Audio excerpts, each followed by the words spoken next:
Hi friends, லாஸ்ட்டாக வந்து ஷார்ட்ஸில் பீடல் எடிமா பற்றி பார்த்துருப்போம். நான் உங்களுக்கு நெக்ஸ்ட் வீடியோ வந்து காசஸ் அண்ட் ட்ரீட்மெண்ட் பற்றி, அதோட காரணங்களும், அந்த பீடல் எடிமா எதுக்காக வந்துச்சு, அதனால் என்ன ட்ரீட்மெண்ட்டு அப்படின்னு சொல்கிறத வந்து நெக்ஸ்ட் வீடியோவில் அப்டேட் பண்ணுறேன்னு சொல்லியிருந்தேன். ஸோ இந்த வீடியோவில் என்ன அப்டேஷன்னா, எங்களுக்கான பீடல் எடிமா காரணங்கள், நாங்கள் என்ன ட்ரீட்மெண்ட் எடுக்கிறோம் அதை பற்றி உங்களுக்கு சொல்ல போகிறேன். ஸோ பொதுவாக ஒரு டயக்னோசிஸ் வந்துச்சு அப்படின்னா அதுக்கான காரணங்கள் வந்து நிறைய இருக்கும். ஸோ அவங்களோட லைஃப் ஸ்டைல் பொறுத்து ஒரு காரணங்கள் மாறும்.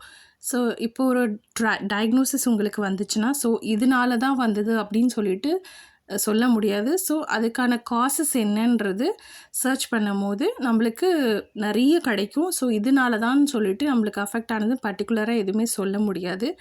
நெக்ஸ்ட்டு வந்து ட்ரீட்மெண்ட் பொறுத்து ட்ரீட்மெண்ட் எப்படின்னா அவங்க பாடி கண்டிஷனுக்கு பொறுத்து அதுவும் ட்ரீட்மெண்ட்டும் மாறும். ஸோ நம்ம பர்டிகுலராக வந்து ஒருத்தவங்க என்ன காரணமோ அதுவே தான் இன்னொருத்தவங்களுக்கும் இருக்கும். ஒருத்தவங்களுக்கு என்ன ட்ரீட்மெண்ட் அதுவே தான் இன்னொருத்தவங்களுக்கும் வரும் அப்படின்னு கிடையாது. ஸோ லைஃப் ஸ்டைல் மாடிஃபிகேஷன் வந்து பர்சன் டு பர்சன் வந்து சேஞ்ச் ஆகும். ஸோ எங்களுக்கு வந்து பீடல் எடிமா வந்தபோது நாங்கள் டாக்டரை கன்சல்ட் பண்ணோம். எங்களுக்கான காரணம் என்ன சொன்னாங்கன்னு பார்த்தீங்கன்னா, ஸோ எங்கள் வீட்டில் வந்து பீடல் எடிமா ஒருத்தருக்கு இருக்குது. ஸோ அவங்க வந்து ரொம்ப ஒர்க் பண்ணுவாங்க, நடந்துக்கிட்டே இருக்க அவங்க ஒர்க் எப்படி பார்த்திங்கன்னா ரொம்ப நடந்துக்கிட்டே இருக்க ஒர்க் மாதிரி தான். ஸோ அதனால் வந்து இவங்களுக்கு காலில் ஸ்வெல்லிங் வந்து பெயின் அதிகமாகிட்டு, ஸோ இந்த மாதிரி வந்திருக்கு அப்படின்னு சொல்லிட்டு சொன்னாங்க. ஸோ நெக்ஸ்ட்டு என்னன்னு சொன்னிங்கன்னா, ஏஜிங் ஒரு ப்ராப்ளம் அப்படின்னு சொன்னாங்க.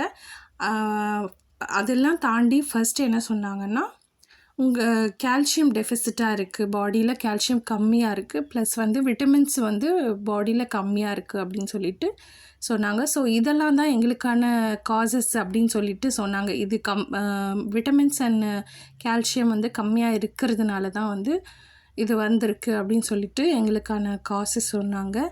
ஸோ நான் ஒர்க் பேலன்ஸ் பண்ணணும், ரொம்ப ஓவர் ஒர்க் பண்ணக்கூடாது அப்படி சொன்னாங்க. ஸோ எங்களுக்கான ட்ரீட்மெண்ட் அண்ட் மெடிக்கேஷன்ஸ் என்ன சொன்னாங்க பார்த்தீங்கன்னா, ஃபர்ஸ்ட் வந்து விட்டமின் சப்ளிமெண்ட்ஸ் எடுக்கணும்னு சொன்னாங்க, கால்சியம் டேப்லெட் கொடுத்தாங்க.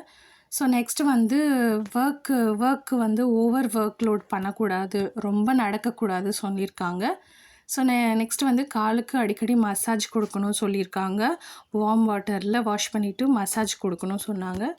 ஸோ நெக்ஸ்ட் வந்து ரொம்ப கம்ப்ளீட் ரெஸ்ட் இல்லாமல் அப்பப்போ கொஞ்சம் ரெஸ்ட் இருக்கணும். மோஸ்ட்டாக நாங்கள் டாக்டரை மீட் பண்ணி கொஞ்சம் நாளுக்கு வந்து ஒரு 7 days வரைக்கும் வந்து நல்ல பெட் ரெஸ்ட் இருக்கணும், ரொம்ப நடக்கக்கூடாது சொல்லியிருக்காங்க, நல்ல பெட் ரெஸ்ட் எடுக்கணும் அப்படி சொல்லியிருக்காங்க. ஸோ நெக்ஸ்ட்டு என்ன சொன்னாங்கன்னு பார்த்தீங்கன்னா, இந்த மாதிரி கிரிப் பேண்டேட் வச்சு, இதுதான் எங்களுக்கு சஜஸ்ட் பண்ணுது. கிரிப் பேண்டேட் வச்சு நல்லா வந்து காலை ரோல் பண்ணிவிட்டு, கிரிப் பேண்டேடில் நல்லா ரோல் பண்ணிவிட்டு ஒரு 1 2 3 பில்லோ வச்சு அது மேலே காலை வச்சு ரெஸ்ட் எடுக்கணும் அப்படி சொல்லிட்டு சொன்னாங்க.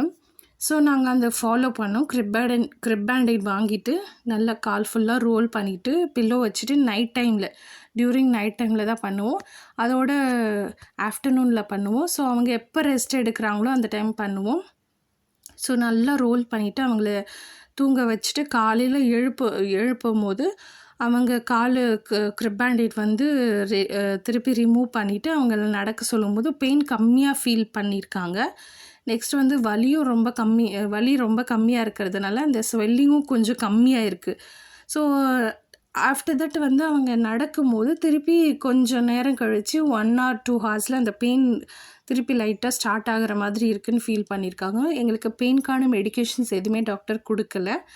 எங்களுக்கு வந்து விட்டமின் சப்ளிமெண்ட்ஸ் மட்டும் கொடுத்துருக்காங்க. அப்புறம் லைஃப் ஸ்டைல் சேஞ்சஸ் கொண்டு வரணும் அப்படின்னு சொல்லிட்டு, ரொம்ப ரெஸ்ட் எடுக்கணும் அப்படின்னு சொல்லிட்டு சொல்லியிருக்காங்க. அவ்வளோதான்.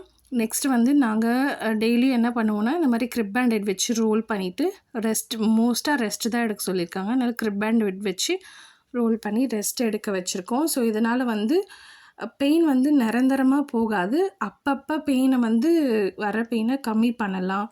ஸோ வந்து பெயின் ப்ரிவென்ஷன் பண்ணலாம். இது மூலயமா ஸ்வெல்லிங் வந்து கம்மியாகும் அப்படின்னு சொல்லிட்டு சொன்னாங்க. ஸோ இது முடிச்சுட்டு 7 days அப்புறம் திருப்பி வர சொல்லியிருக்காங்க டாக்டர். ஸோ ஆஃப்டர் தட் டாக்டரை திருப்பி மீட் பண்ணணும். ஸோ இந்த லைஃப் ஸ்டைல் சேஞ்சஸ் கொஞ்சம் கொண்டு வந்தால் தான் பாடியில் விட்டமின்ஸ் இருந்தால் இந்த மாதிரி ஸ்வெல்லிங் வராது அண்ட் கால்சியமும் இருக்கணும்னு சொல்லிட்டு டாக்டர் சொல்லியிருக்காங்க. ஸோ இந்த மாதிரி ப்ராப்ளம் உங்களுக்கு இருந்தால் உங்களுக்கு டாக்டர் என்ன தனியாக சஜஸ்ட் பண்ணுறாங்கன்னு சொல்லிட்டு நீங்கள் டாக்டரை கன்சல்ட் பண்ணணும். நீங்களாக எதுவும் மெடிக்கேஷன்ஸ் எடுக்கக்கூடாது. நீங்களாகவும் பர்சனலாக எந்த ட்ரீட்மெண்ட்டும் பண்ணிக்கக்கூடாது. ஸோ காமனாக நான் என்ன சொல்கிறேன்னா, டாக்டர் ப்ரிஸ்கிரைப் பண்ணுற மெடிசின்ஸ் மட்டும் எடுங்க. டாக்டர் சொல்கிறத மட்டும் ஃபாலோ பண்ணுங்கள். இந்த வீடியோ உங்கள் ஒரு நாலேஜ்க்கு மட்டும்தான் நான் போடுறேன் தவிர இதை நீங்கள் ஃபாலோ பண்ணுங்கன்னு நான் சொல்லலை. இது உங்கள் நாலேஜ்க்காக மட்டும்தான். சரிங்களா? நீங்கள் வந்து இதை ஃபாலோ பண்ணுறது மூலிமா உங்களுக்கு கண்டிப்பாக ரிசல்ட்ஸ் 100% கிடைக்காது. ஏன் சொன்னீங்கன்னா, உங்களுடைய காசஸ் வேறு மாதிரி இருக்கலாம். உங்களுக்கு அந்த பிடலினிமா வந்த ரீசன்ஸ் வேறையாக இருக்கலாம். ஸோ இதை ஃபாலோ பண்ணுங்கன்னு நான் உங்களுக்கு சஜஸ்ட் பண்ண மாட்டேன். இந்த வீடியோ பிடிச்சிருந்தா லைக் பண்ணுங்கள். நெக்ஸ்ட் வீடியோவுக்கு சப்ஸ்கிரைப் பண்ணுங்கள். தேங்க்யூ.